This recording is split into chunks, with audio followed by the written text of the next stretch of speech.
There's reports of LeBron James wanting to start his own league, and then in fact, I think it was last weekend, he met with Maverick Carter and not Luka Doncic, but Nikola Jokic's agent. So I want to pull this up for you guys. There's some good tidbits in here, but basically an NBA exec is saying that Maverick Carter and LeBron James, that they can launch their own sort of rival to the NBA. And so here it is. Hopefully you guys can see that. Yes. So NBA exec says league fears Maverick Carter and LeBron could launch NBA rival with Saudi backing. And so there's a little bit to unpack here, guys. Okay. Because first of all, the title of this article says the league fears. So they're in fear of LeBron James starting a competition. They're in fear of him being competitive with the league. Why is that? I'll tell you why. It says it right there in the title, Saudi backing. So LeBron James doesn't obviously have enough net worth to really pull this off by himself. He's got to corral other people together and convince them to do this with him. And Saudi money is basically a blank check. That's the whole, I don't know if you guys are familiar with the electric vehicle company, but that company, Lucid Motors, they're funded by Saudis. They should have been out of business. They should be out of business today, but they're not. They even have, who do they have? Is it Harry Styles? No, it's not Harry Styles. It's Timothy Chalamet as like a brand ambassador for them. They don't sell any cars, and they're not going to sell any more cars with the Timothy Chalamet. But anyway, they have Saudi backing, and so they're just able to stay afloat. And they keep surviving through Saudi backing. And so this league could basically have unlimited resources to get started and to be successful. So they'll have the resources, unlimited resources. And so, one moment. So the article, it goes on to say, LeBron James has challenged the NBA before, but never like this. According to one high-ranking team executive, the league's recent push to fast-track its European expansion may not just be about growing the game. It could be a defensive move to stay ahead of what insiders believe is a real threat.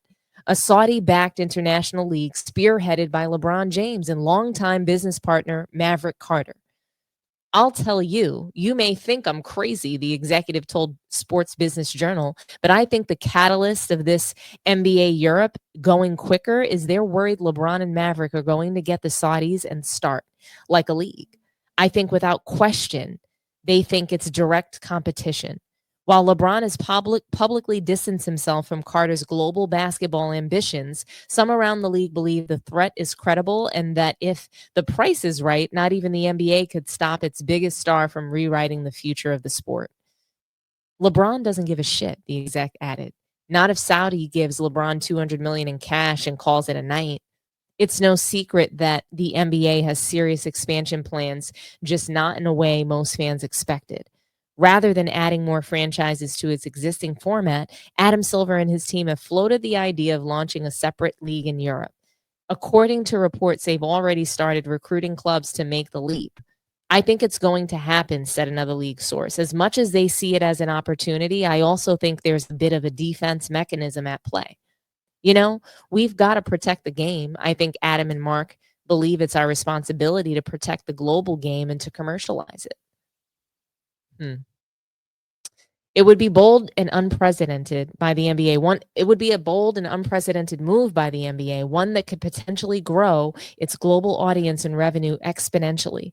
With millions of new fans in untapped international markets, a European league could reshape the structure of professional basketball entirely. But timing is everything. And the NBA's vision now runs headfirst into LeBron James' evolving ambitions. Once seen as a future NBA team owner, James may now be setting his sights even higher, launching an entirely independent global league. Earlier this summer, a photo of LeBron, Maverick Carter, and Nikola Jokic's agent, Misho sorry, I can't pronounce that, aboard a yacht in France ignited trade rumors, but reports revealed the real story. Plans for an elite international league with 12 touring teams and massive financial backing potentially outside the NBA's ecosystem. Now it's a race, whether it's Adam Silver or LeBron James who moves first. The launch of a new international league could redefine the sport's power structure for decades. Whoever claims that first mover advantage may not just change basketball, they may own it. Well, I do want to talk to you about some roadblocks that are in the way from this expansion, guys.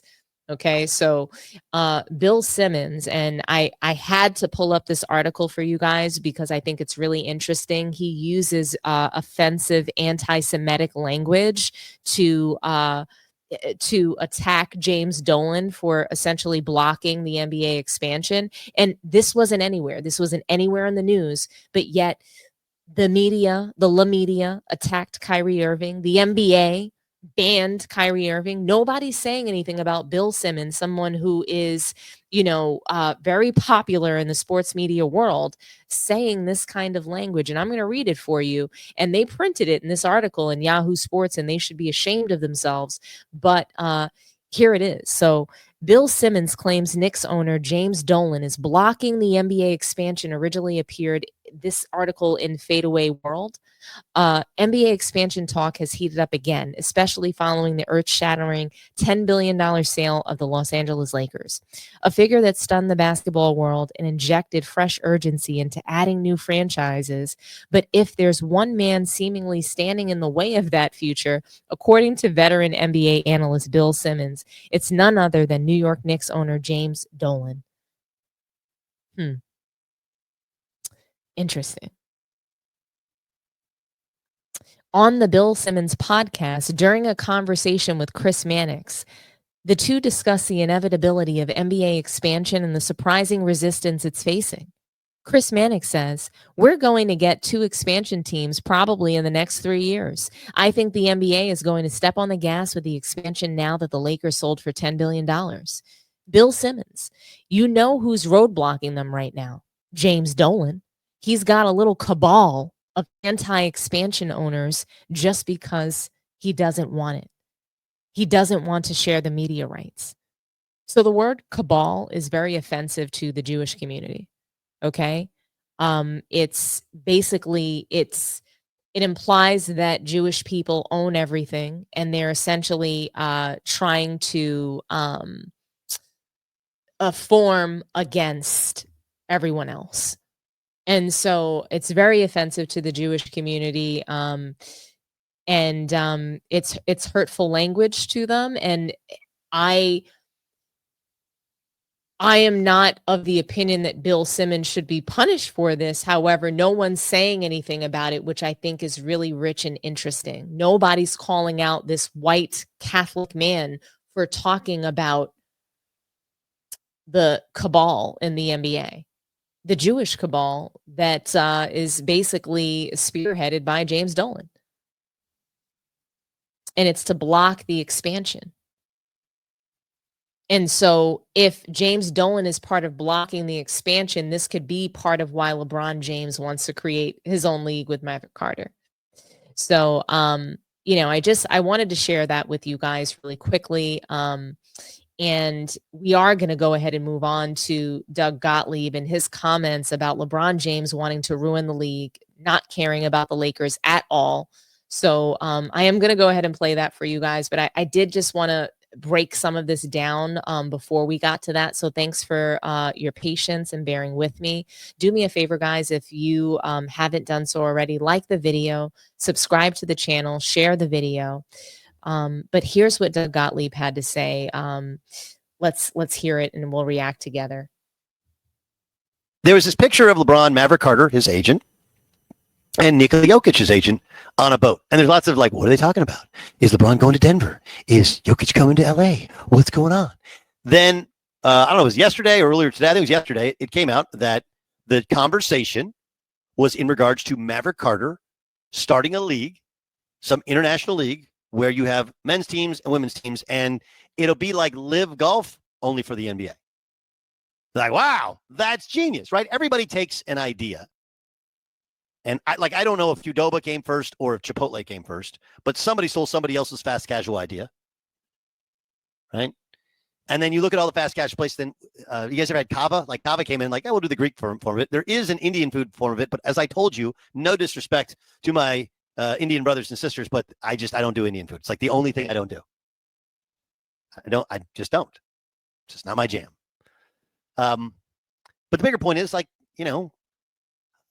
obviously Liv has made a lot of people a lot of money. It has broken through. They have partnered with the PGA. No one knows, what's going to happen to it in the future, but a lot of guys have gotten rich off it, and it's interesting. And they try and do the kind of rock and roll NBA introductions and try and spice it up, whatever. And golf, which can be seen as lame, is trying to be made cool by Liv Golf. Whatever level of whether it's working or not working, it's still surviving, and guys are still getting paid, and so it's lasted this long, so it has worked. But I have a hypothesis that I'd like to share with you, and you tell me if it makes sense. Okay. Chris Perfett, by the way, is filling in for Dan Byers here. Hey, welcome in, Chris. Of course, you got Iowa Sam and my man Jay Stu. Okay.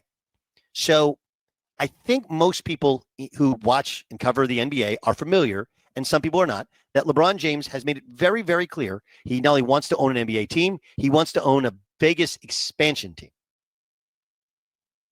Vegas expansion team. And many of you are driving along, you're sitting in your cubicle, you're listening to the DG show, maybe you're listening to us on the app, and you're like, yeah, I remember something about that. Okay, so I think, first of all, this meeting very easily could have happened in secret, and no one knows about it. Why would somebody take a picture and then put it out on social media? Because they want you to know it's happening, right? That's inarguable. I don't have to talk to somebody in LeBron's camp or Jokic's camp to know that the reason it was out on social media is they want you to know it's happening. Why would they want you to know what's happening? Well, there's only two possible reasons. One, LeBron was told he's not getting a team, which is altogether possible, maybe even likely, because as deep as LeBron's pockets are, they're not that deep. They're not that deep. The LeBron being worth $1 billion, it sounds good. It's very likely to not be real, because I'm sure a lot of it is tied up in Nike stock and in other stocks. Not that doesn't count in terms of your valuation, but I think a lot of it is based upon his personal brand, his personal value, not how much actual cash he has or how many actual assets he has, and whether or not those assets equal out to $1 billion. I remember NBA teams, we just watched the Lakers go for $10 billion. Billion. So I know NBA players, and LeBron seems to be the richest of them, but that pales in comparison to the guys that are in the financial markets. Right. So there's one of only two possibles that I've come up with. Either one, he was told he's not getting a team, and this is his way of going, or two, he wants to leverage his way to getting a team, and the only way to get leverage is, if you don't give me this team, I'm going to go out and form this other league that's going to be in competition with you, with the hopes of ultimately getting a team that way. That's the only two possible solutions I can think of, or reasons I can think of, why LeBron would not only have this meeting. Having the meeting, you can take a meeting with anybody, but why do you want to take a picture of it? Why do you want people to know what it was about? Why do you want to know? Why do you want to include Nikola Jokic's agent in it? It's pretty obvious, right? That this is, I'm sure they're going to sell it as, this is our next step. This is what we do after we retire. Is we own NBA teams. We force expansion into Europe by putting together teams in Europe, and then ultimately they join the NBA. Or maybe it's because we make them pay us. We make them give us a seat at the table. Or maybe it's an FU. The issue with any league outside the NBA in comparison to golf is golfers, outside of their sponsorship money, if they don't play well on Thursday and Friday, they don't get paid. They don't get to hang around for Saturday and Sunday. Whereas NBA players, they're plenty well compensated. And oh yeah, by the way, that money is based upon TV deals. And a new league wouldn't have enough teams, nor would have the star power to have those big TV deals. And if the sale was, hey, we're going to launch with LeBron James, the problem is that by the time LeBron James' contract expires, say they start a new league, and he is the centerpiece of it, he'll be 41 years old. And he'll be playing against rummies. And it will diminish all the things he did in the NBA. It just will. That's the reality to it. Okay? It'll diminish what he's done in the NBA. And the last part, and maybe the most important part to it, that this is my takeaway, and it may not sit well with you, but I know it to be reality, which is LeBron has never cared about Laker fans or being a Laker. He clearly doesn't care about being a Miami Heat, and very likely doesn't care about being a Cleveland Cavalier and what all that represents, because he left there twice. And conducting such a meeting and allowing your agent with a firm that you started to tweet out that picture showing that you're trying to do harm to the league that has helped make you into a billionaire only shows that LeBron James cares only about the relationships of people he knew in high school, and that's it. That's it. If he cared about J.J. Redick and their relationship, he never would have allowed his agent to go public and say they're not a championship team. If he cared about the Lakers, he wouldn't do so many of the things he's done while being a member of the Lakers. We discussed it. If he cared about being a member of the Miami Heat, he would have just left. Why? They played in 4 NBA finals. They won 2 of them. He showed no value, nor has he ever claimed that as part, this is who LeBron is. It definitely tracks. He's somebody who doesn't actually care about anybody outside of his inner circle. And again, that's okay, with the exception of the fact that he desperately want to be loved by everybody and cared for by everybody, but those are really transactional relationships. So the big takeaways from LeBron meeting with Jokic's agent is, I think it's a leverage play or an FU play, because he was either told he's not going to get a team or he wants to try and force himself to getting a team. And the only way he can do it is to force his way by helping create this new league. The miscalculation is that league has 0 value unless it has stars. And the best star would be LeBron James, who, don't get me wrong, people would come out and watch if he's trying to start a league, people would watch, but they're not going to pay attention to a league. And then at some point, when your best and most known player retires, then what do you have? Nothing. It feels like it's simply a leverage play in order to get the NBA to give them that team in Vegas, which they may or may not have during the next cycle. Very interesting. So LeBron, it does seem that way. It seems like a power play. It seems like an either or. Like, hey, I'm covered no matter what. The NBA doesn't give me a league. I'm going to go in this direction. I'm going to be known for this. We're going to compete. I'm going to try to tear down the league that made me.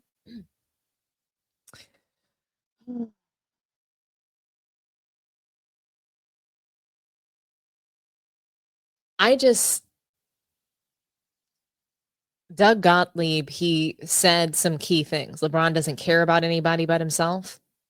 Never cared about the Lakers or any organization. Doesn't care about any of his relationships. Everything is transactional, which makes a whole lot of sense, right? I mean, J.J. Redick was hired because he committed to putting Bronny on a development plan. That's what he committed to. So it makes perfect sense that, hey, let me go ahead and put you here as the coach. We're not really friends. This is a quid pro quo.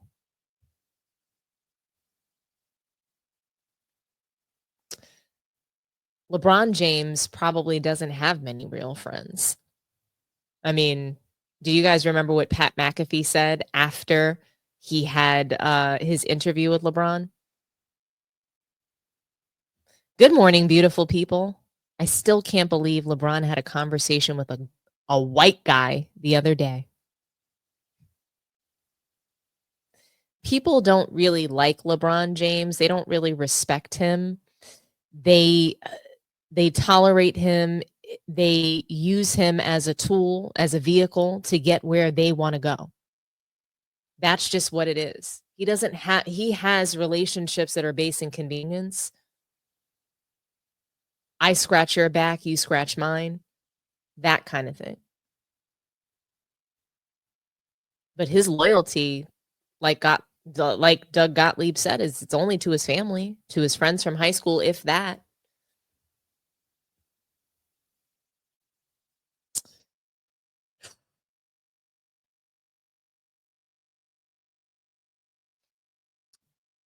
I want to talk about how I think that LeBron James is trying to sabotage the NBA. I mean, I think he wants to sabotage the Lakers. I think he's very upset with them that he hasn't been given carte blanche to do what he wants, that he hasn't been given the Kobe treatment, the Michael Jordan treatment on his way out of the league. And I think that he's very upset about that. I do. Rob Pelinka, he sent his message, I'm curious to know, like, what kind of message you guys thought he was sending. Feel free to drop that in the chat. But I the sabotaging that LeBron James has done to the NBA, it reminds me of Nikki Barnes and that story. That's what I thought of first.